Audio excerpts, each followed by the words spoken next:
I've been using Windows for years. I built my first PC when I was 15, and since then I've been using it as a combination gaming PC and music workstation, replacing broken part after broken part, moving between a bunch of different hard drives, and having at least one catastrophic meltdown every year. And then last year, after my motherboard died on me for the second time, I had enough. Fuck Windows, fuck trying to get this thing to run stable, I'm out. And then along comes Tim Apple like the fucking messiah with the computer of my dreams. So after pre-ordering one the day after the event and 3.5 weeks of refreshing the page every goddamn second of the day, I finally got my hands on my very own M1 Pro powered MacBook Pro. I am slightly better than everyone else. I'd originally written about half of this video as just an overview of, you know, this feature, that feature, oh it looks different and shit. But then I was rewatching an old Andrew Huang video and it got me thinking that maybe I should try and avoid reading a spreadsheet and just talk about what it's been like for my use case and how I feel about it. So that's what I'm gonna try and do. I just think a website with a list is a way better way to do that. There's a lot about this thing I like, and there's a lot about this thing I like. Okay, maybe a few things I don't like, but it's been a mostly positive experience. And like most people switching to Apple Silicon, almost all of my bitching is gonna be about software, so not as big of a deal as it could be. I make music, so that's the perspective that I'm looking at this thing with. I've been doing it for about 8 or 9 years now, and every step of the way I've had computer bullshit assault me on both the hardware and software side of things. Honestly, I'm pretty done with the whole thing, so my hope has been that this laptop can eliminate enough of that shit that I can comfortably create without going gray before 30. Oh, yeah. So where do we start?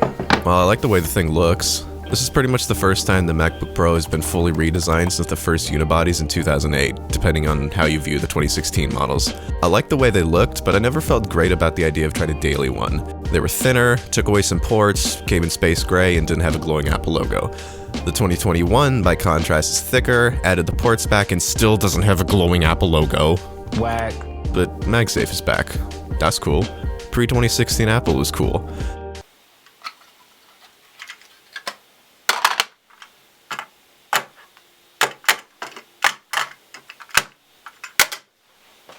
The magnet is a lot stronger, but the port itself is way more shallow, which means it's harder to accidentally knock out, but as soon as you pull at it from an angle, it pops right out.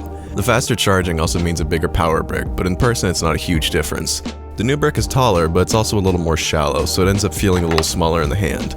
And black Apple stickers in the box confirm what we've all been waiting for. The MacBook Pro is a full-on Pro machine now. Speaking of Pro, ports are back. Everyone's already talked about how the HDMI port is 2.0 and how that's totally unacceptable on a laptop this expensive, but practically, is it really that big of a deal? Yeah, it'd be nice to have 120 Hz on both the laptop and on your desktop monitor, but it is a workstation laptop, and at least personally, I don't think I've seen a high refresh rate display yet that isn't strictly aimed at gaming.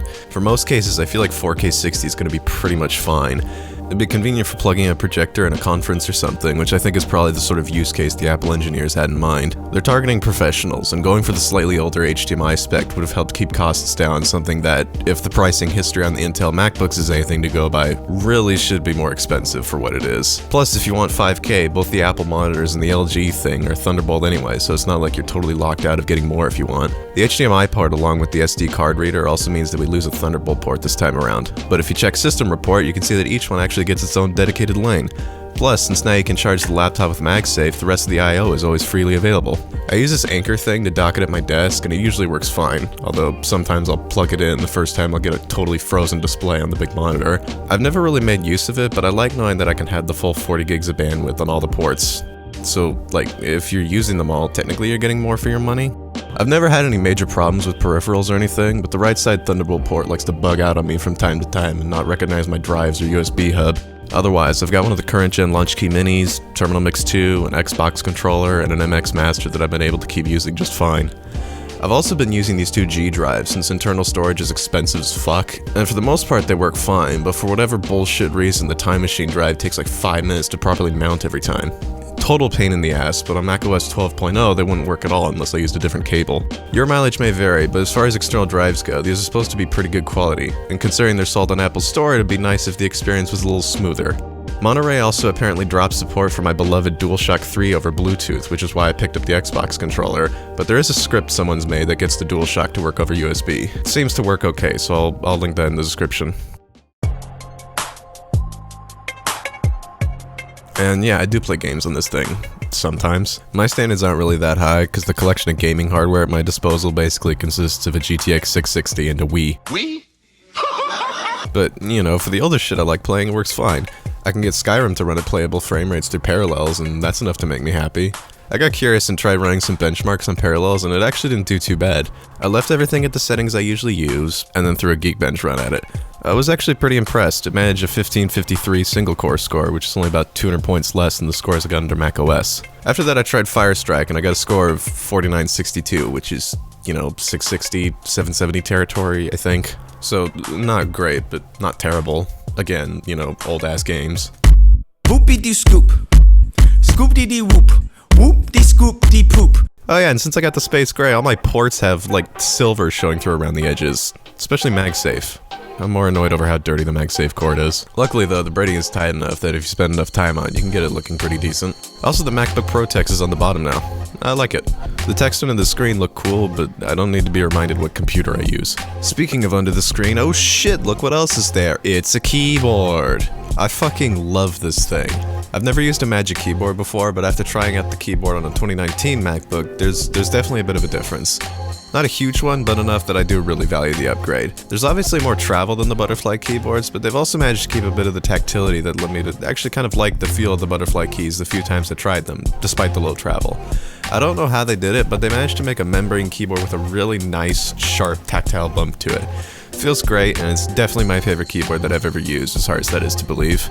To mention Mr. Huang again, I remember he didn't like the trackpad, but I refuse to concede that it's anything but the greatest fucking thing ever. Accidental touches are a thing, but the palm rejection has gotten so good that it's just such a rare occurrence that I don't even think about it. And the extra space makes it way easier to drag files across the screen, when every other time I've used a trackpad, I've always had to sit there awkwardly switching fingers to try to get all the way over. And when I don't want to use the trackpad, my mouse actually gets pretty decent latency over Bluetooth, but a little better than I've had in the past. The feet on the bottom are also bigger, which is cool. It makes me feel more confident and gives you a bit more room for airflow, but I've seen some people say that they're rubber. They're not. It's still plastic, but it's a softer plastic that's got a little more grip to it. Speakers are fucking fantastic. Whatever magic they were able to weave with the force-canceling woofers is no bullshit. This thing pumps out enough bass that I'm comfortable working on projects with no external hardware. Yeah! And the chassis vibrates so little, I'd swear the low frequencies are just willing themselves into existence. Seriously, it's fucking great, and on a computer that's designed for you to rest your palms right next to the speakers, it's something you definitely notice. Mic sounds great too. I recorded all these videos with nothing but the internal mic and some basic post-processing for clarity. It's good enough that I've gotten into the habit of just sampling shit by holding my laptop up to it. It's that good. Here's what it sounds like just talking to the microphone, and here's how it sounds on an acoustic guitar.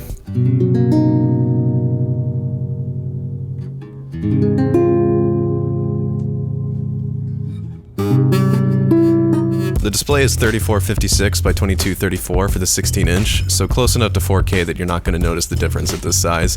Wow. It's also up to 254 pixels per inch, which means macOS is comfortably spacious while using native 2x scaling with no weird math going on anymore. Yes, there's bloom, and yes, it can be a little distracting, but chances are you're rarely going to notice it. The only situations I come across in daily usage where I can really spot it is along the top of a full-screen video in a darker room, moving my cursor around a full-screen app or game that hasn't loaded yet, or around the Apple logo on boot up. Otherwise, it's fucking gorgeous. Small things like that usually really get under my skin, but I'm totally fine to put up with this level of blooming. It hides itself well enough in regular use that all I'm usually thinking about is how nice the black background on a window looks, or how much the notch disappears in full-screen apps. It never gets hot like the Pro Display XDR supposedly does, and it always gets bright enough for me. And of course, it's also Pro Motion, so up to 120 Hz, and you can lock it at 60, 59.94, 50, 48, and 47.95. I'm not Linus or anything, but to my eyes it looks great. I have seen a little bit of faint green on fast-moving black and white harsh edges, but I'm not really sure what that is yet. Otherwise, it's totally the most gorgeous display I've ever seen, and that seems like a common sentiment. I have wondered a little about what it would have been like to use the 14-inch, but ultimately the real selling point of the 16-inch for me is that even between the 15-inch and the 16-inch, the 16-inch somehow never feels cramped. Ableton Live ends up fitting pretty nicely in the space, especially compared to Studio One and even Logic when you have the mixer up, and Final Cut just feels perfect. So if I can get a display that makes me forget about the presence of the big 28-inch monitor on my desk in a form factor that honestly still feels pretty small, I'm gonna take it. So the notch.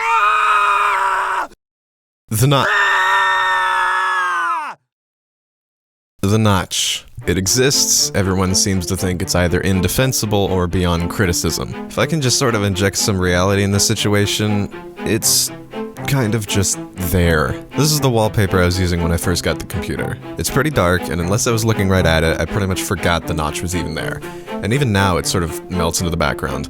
Yes, the cursor moves behind it. It's kind of weird, but I also recognize that it'd be way more annoying to not be able to easily move the cursor to the other end of the menu bar, especially when you have menus extending to the other side of the notch. It's a little chunky for not having Face ID, but I've seen pictures floating around of the hardware inside the notch, and it seems like Apple's actually making use of most of the space. Plus, apparently the Face ID sensor is actually just too thick to fit in the screen, so make what you will of that. It's not a huge deal for me personally. I mostly prefer Touch ID since you have to deliberately unlock your device and nobody can grab your phone or computer and just quickly point it at your face. The first time I saw an iPhone 12 in person, I sat there for a good minute looking at the 5G antenna on the side, optimistically wondering if they brought back Touch ID without me knowing. I drove home that day deeply, deeply disturbed. The menu bar itself is a little thicker, but thankfully the area below it is still 16 by 10. This is what a lot of people seem to be missing. Apple didn't remove any part of the screen that was already there, and the old 16-inch MacBook display is actually the same height as the area below the notch. Everything around the notch is extra display, like a couple of really wide rabbit ears on top of the existing screen. It's an extended section of display that's been added purely as a place to have the menu bar. Don't get me wrong, I'd still love it if the thin bezels extended the entire width of the screen, but as someone who values vertical real estate and will cling to the 16 by 10 aspect ratio until the day I die, it took me until about 5 minutes after the rumors about the notch started circulating to start to really hope they were true. Did I just dedicate half of this section to talking about the notch? Yes, I did. Shut the fuck up. Introducing Macintosh. It does all the things. To get it out of the way early, Monterey has been not the greatest. We're up to 12.5 now, so things are definitely better, but the first month or two with this thing was still a little rocky. I stuck with it because I was confident that it was down to Monterey being unstable, and luckily it seems like I was right. Lately it's been relatively smooth sailing, aside from the occasional issue. Otherwise, looking at Apple Silicon without the awkward context of an initial OS release, I'm really impressed with how seamless the experience is. Rosetta works pretty much flawlessly for damn near everything, and the performance hit is actually not that bad. For music and video purposes, obviously, I like being able to squeeze every little bit of performance out of the CPU, but for regular apps and the occasional game, it really doesn't seem to matter. And even if you're trying to run a DAW through Rosetta for the sake of plugin compatibility, you're starting with so much power out of this thing that even after you've taken that slice of performance off the top, you're still dealing with a seriously powerful machine. I got curious how much of a performance hit Rosetta was actually taking, and I tried running Geekbench on both ARM and Intel mode back to back and got a less than 25% difference between the two, which actually still puts it above the Ryzen 3700X in my PC, which benches at around 8400 for the multi-core. And despite the pain that computer gave me, with the 8-core chip it was seriously quick. The first video I ever uploaded was about stress testing that CPU. I do remember Apple Music sucking dick for a while, but they fixed it in 12.3, so... In terms of music software, I'm an ableist. Ha! Let's get this out of the way first. 11.1 is by no means perfect. It runs, yes, even runs well, but I'm still kind of holding my breath for more updates. I have a couple projects that are a struggle to open, but I still use it because, well, 80% of the time it's fine. If I keep my expectations in check and just go a little easier on it for now, everything's still pretty smooth. My biggest complaint at this point is instability with Macs. It's a little weird and it's unpredictable enough that I don't really have enough data to form any kind of reasonable conclusion to give you. Sometimes it'll lose its shit and it'll take me like 5 tries to get into a project, and other times it'll go days without an issue. So, I don't fucking know. If I were to go through every single plugin I've ever tried on this thing, we'd be here all fucking day. So instead, I'm gonna go through a few developers that I'm pretty heavily invested in. Native Instruments. No big surprise here, NI is turning out to be just as slow as we all expected to convert their stuff to run natively. You know, not totally unreasonable given the size of their catalog and how much legacy code is probably packed in there. I mean, shit, how much fun do you think it's gonna be to get Massive and Absinthe running on this bitch? In fairness, I've had pretty good luck all around running NI stuff through Rosetta. Contact was a little unstable, but otherwise no major issues. And it actually got native M1 support recently, and apparently Tractor is scheduled for Q3 of 2022. It even got an extra update a few months ago to get it running a little more stable in Rosetta, which was nice. Beyond that, still no info on when we can expect anything else to get updated. I mean, at least they prioritize Contact, I guess. The Kilohertz stuff was a little bit of a mixed bag. Not terrible by any means, but a little rough at first. I picked up the Ultimate Toolbox back in November when all the freebies I'd accumulated combined with the Black Friday sale meant I could either pay $199 for the mid-tier faceplant bundle or like $220 to get everything. I mean, what would you have done? I experimented a little between running Logic natively and having the plugins bridged, and then running Logic in Rosetta and sacrificing a little bit of CPU. The Kilohertz stuff seemed to cause me more crashes when they were being individually bridged, so given how much raw power is on offer with this chip, I left Logic in Rosetta mode and basically never looked back. That all changed a few months ago though. On March 21st, Kilohertz announced that all of their plugins were now M1 compatible. Since then it's been pretty smooth sailing actually. I rely pretty heavily on faceplant, and while I still don't have a perfectly stable setup, in my experience it's almost never at fault for the issues I have anymore. Isotope. I guess we gotta talk about this. My experience with Isotope plugins has been decidedly negative from the start. Initially, loading an instance of Nectar would cause Logic to freeze and then eventually crash. Neutron seemed to be passable, although it's been updated to run natively on M1 since I wrote this, but, you know, I still don't trust it enough to actively use it. And my copies of both Iris 2 and Trash 2 are apparently just destined to become unusable at one point or another. Apparently, Isotope didn't get the memo about how popular Trash still is.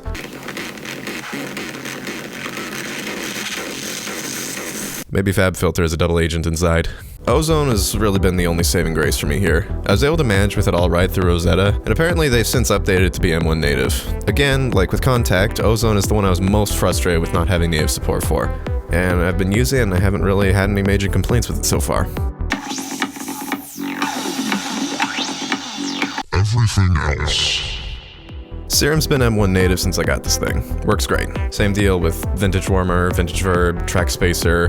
Most of what I actually need works fine. A few months ago I made a commitment to swear off of audio units entirely after I found out they were having a serious effect on my CPU usage, which meant no more Rosetta plugins. And, you know, surprisingly I haven't had too hard a time with it. Replica XT has been the only case where I've, you know, faltered and gone back to using it through Rosetta, but otherwise, I have the essentials working just fine, and I'm learning to rely more on the stock devices and live, which with version 11 includes a lot more fun stuff to play with. Who needs Portal when you have, you know, this shit? I've also recently picked up Dune 3 and Pigments, and both of them work flawlessly. Antair's shit don't work.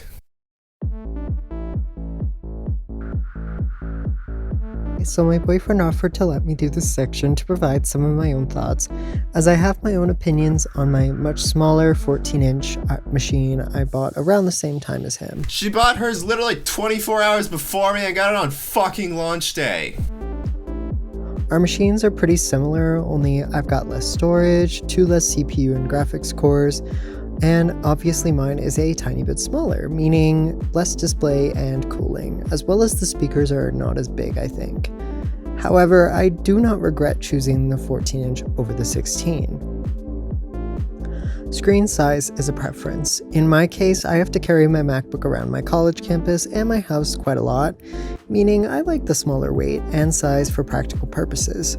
The smaller bezels on this model also make it so much more usable for professional tasks than the 13-inch Pro models in the past, so I can still have plenty of screen space for my DAWs of choice, scoring software, essay bullshit, and more. Being able to have more than 2 windows open at the same time was not a comfortable experience on my old 13-inch HP Envy, and it meant that I ended up working on school projects on my gaming PC, which is not what I bought the fucking thing for. The experience of any synthesizer, any sample library, any project, regardless of how big it is, opening quickly and effortlessly is priceless and absolutely has helped me. Part of writing music is that if something gets in the way, it can very easily kill the vibe and make you want to stop working.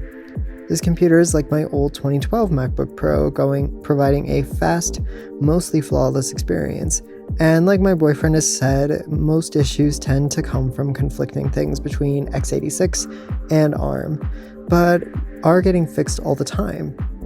Spitfire's audio discovery library gave me a few frustrating hiccups, but now works pretty flawlessly. It's basically gotten me through a semester of college, letting me pull up presentations, electronic music projects, essays, and scores quickly and easily to show others and work on in any setting at any time, all with a battery life I never need to worry about.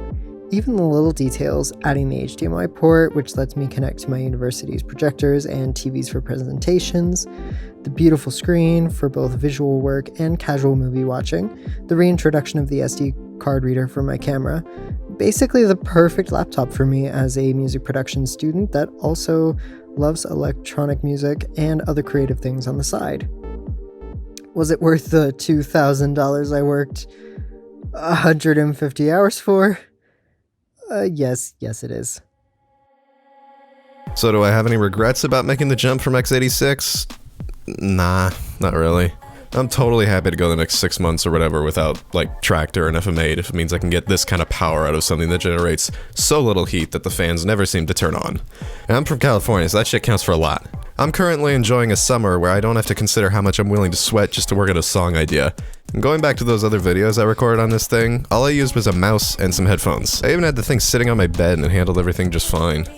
Another fringe benefit that I haven't really seen people talk about a lot is that less need for airflow means you're going to have way less dust buildup to deal with, and since the Intel chips are gone, you don't run the risk of setting your house on fire if you go more than 5 minutes without cleaning it. Oh yeah, mate, the benefit of having all these on processors is it don't get very dusty, you see, open it right up here, you blow the dust out, no dust. Oh. The fans on mine didn't even turn on until I made that Kerbal Space Program video a few months ago.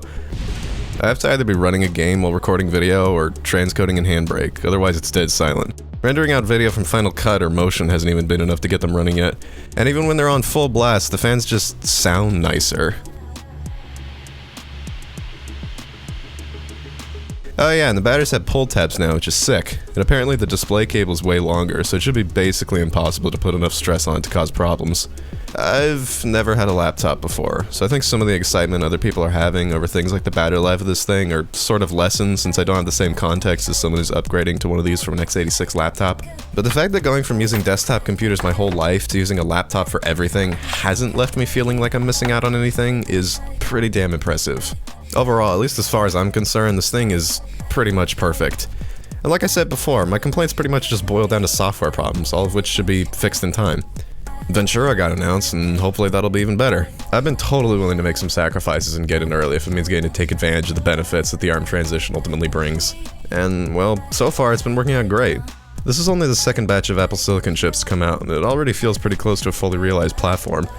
Considering how much everyone loved the first M1s across the board, this was always going to be a fantastic product. Whatever Apple's been doing, it's working, and it's working well. So, yeah, I'd say mission accomplished. I can finally move on from the headaches of Windows, and I know I'll be able to confidently rely on this thing for years to come without worry. I think it's time to fully move in.